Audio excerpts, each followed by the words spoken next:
what would be that one piece of advice that you want to give to the kid who's trying to get it to the next level?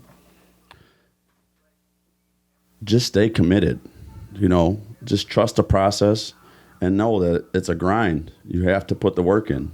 There's a time for friends and going to games and hanging out and playing video games. But if you really want to make it in any sport, you have to commit yourself a little piece of your day. Remember, it's 24. Look, the biggest podcast where you can learn them lessons. Line for line where you can learn from different sections. Made it out the mud, come tell your story, blessings. Never know who listening, never know who stressing. Devon gave you a voice, come speak your honest truth. Line for line, go bar for bar, it's up to you. Wanna talk sports, gov, and politics? Wanna talk about where you from and your accomplishments? The Line for Line is really where you need to be. A platform that's really made for folks like you and me. You can find it all no matter what you seek. Whether you calling or you listening, tune in every week. All right.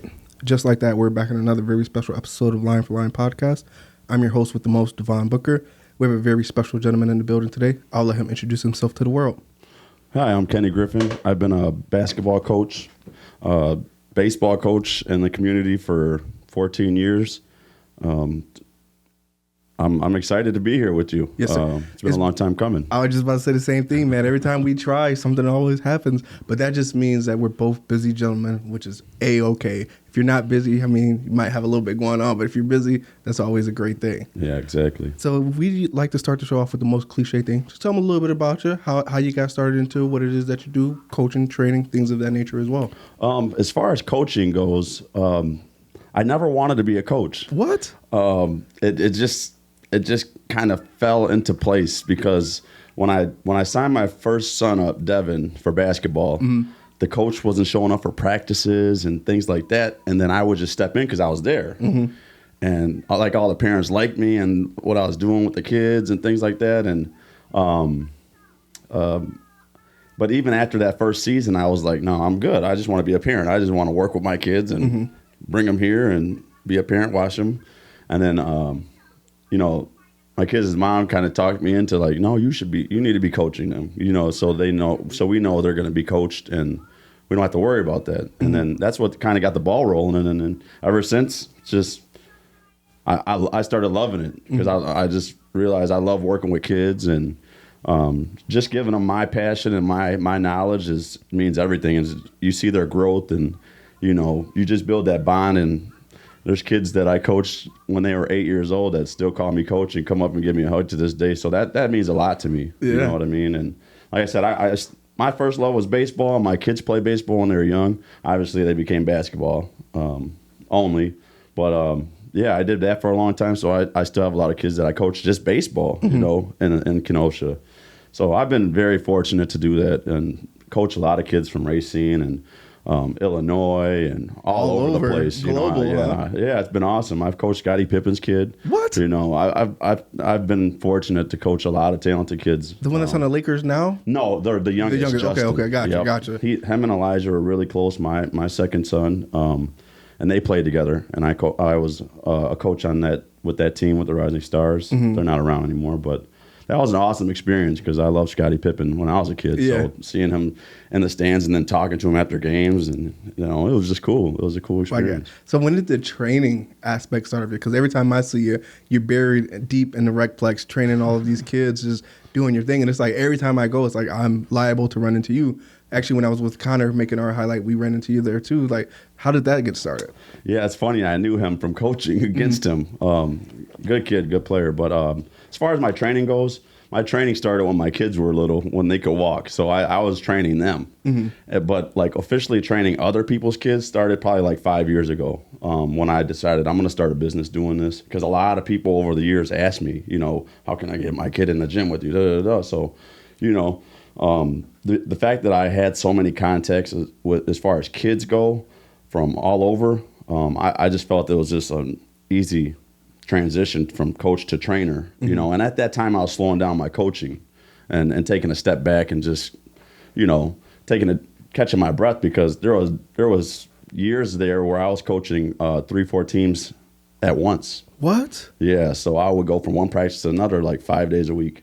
How did you find time to sleep or even blink? I didn't. Yeah. I mean, it was just being a dad and being a coach, and that's just what I love doing. It was very tiring, but you got to make stuff happen sometimes. So, once I took a step back from that amount of coaching, I decided to invest my energy into training because it's such a different mentality for me. I'm very intense and competitive, and that comes out in coaching, but training is all fun. And it's teaching the kids how to love the game and teaching them the proper way to play the game.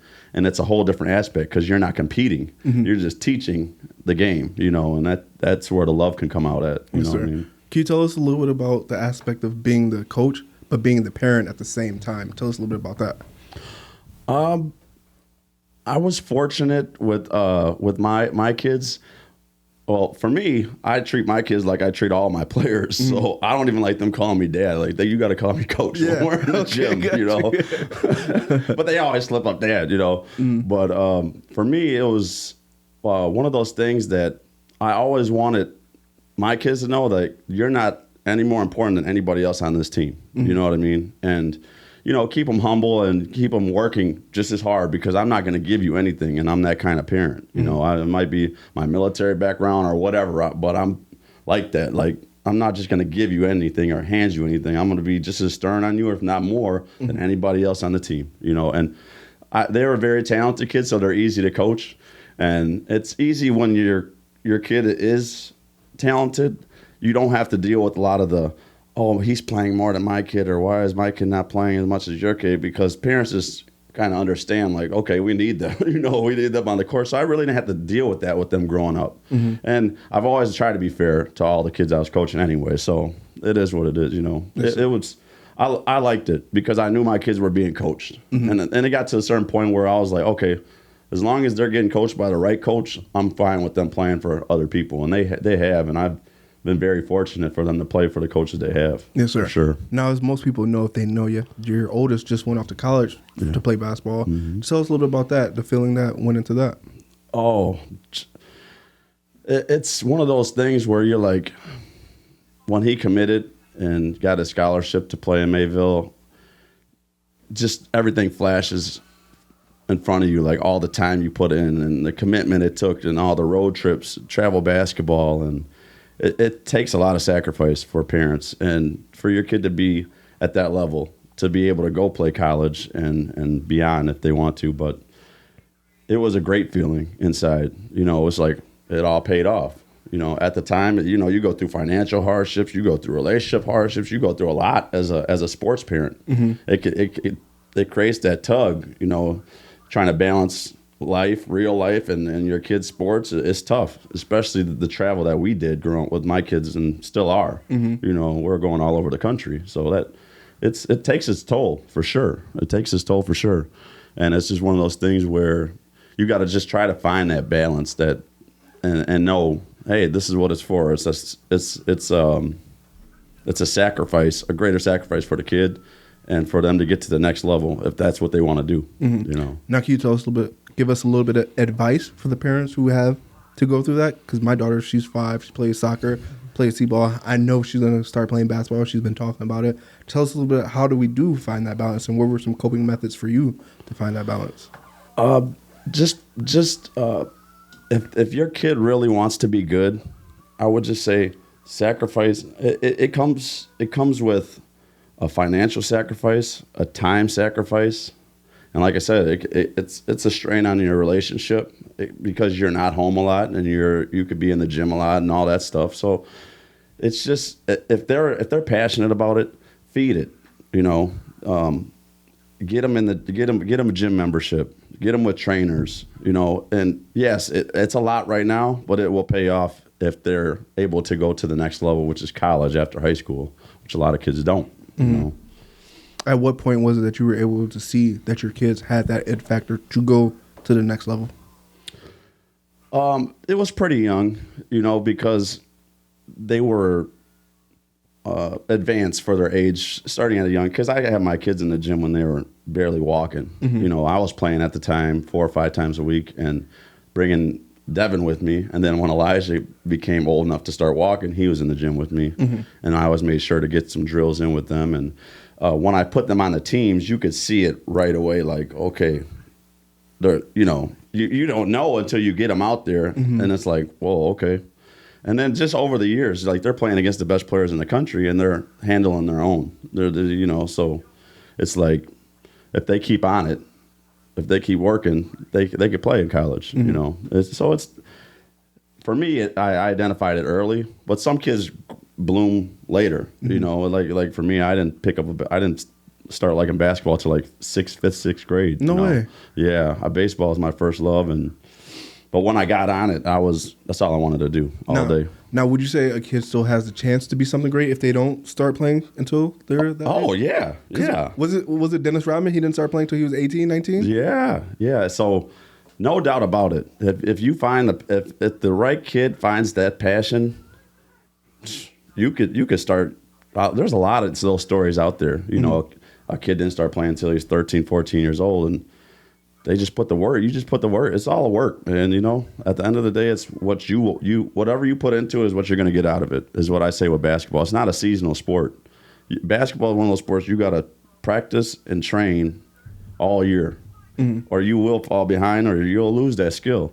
Yes, you can go do other sports, but you can't just drop a basketball and say 6 months later I'm going to play basketball and I'm going to be great at it, because it just don't work like that. You got to put in that consistent effort. Yes, sir. Now, with you being the father and the coach, I'm pretty sure it's safe to say you're a realist too. Do you think you remember a situation where you had to be real with your kids and maybe they weren't ready to hear it, or maybe they were openly embracing it? All the time. No way. All the time. I have uncomfortable conversations with my kids all the time, and I'm real with them. And I tell them the reality of the situation. Like, this is what happens if you don't do this. This is the result of, this is why this happened. Because they'll come to me and say, Dad, I had a bad game. I missed all my shots. And I said, well, have you been in the gym?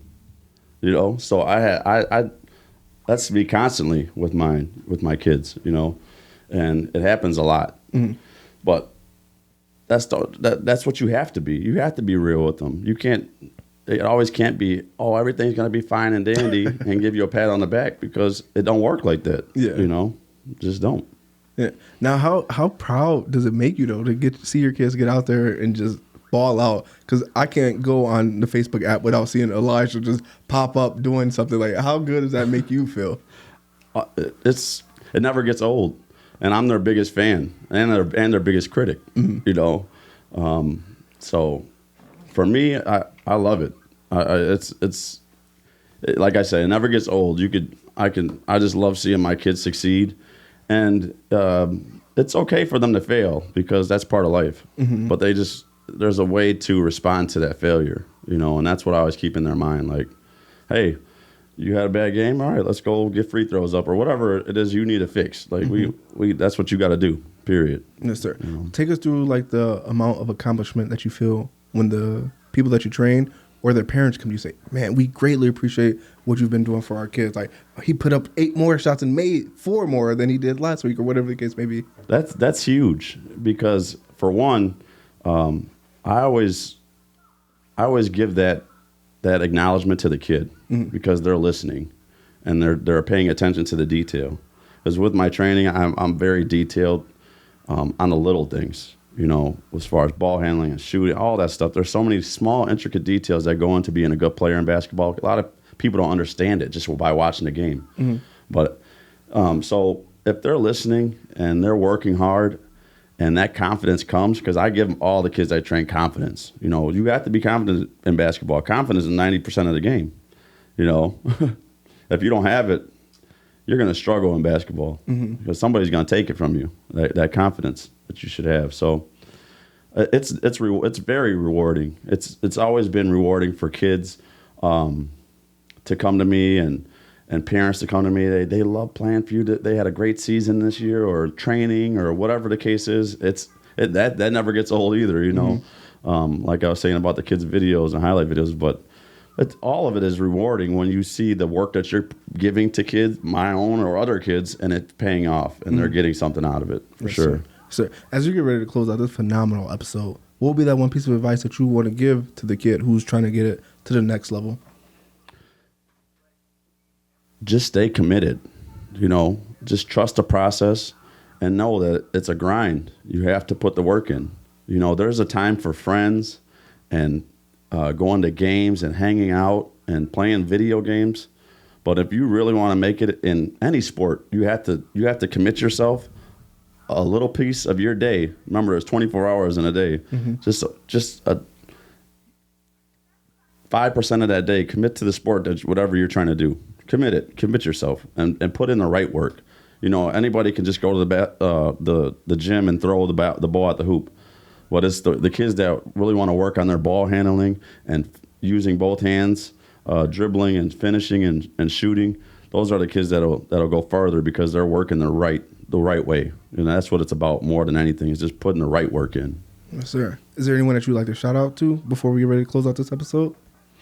Shout out to all the kids I've been able to affect over the years, and families, and they know I love them to death, because every time I see them, I'm giving them a high five, and obviously a shout out always to my own kids, and that's including Kenny and Devon and Elijah, and my little one Kiera. So I love all you guys. So thank you for having me too. Of course, big shout out to you, and best of luck. I greatly appreciate it. We just wrapped up an amazing episode of Line for Line. That was Mr. Kenny, and this is Devon.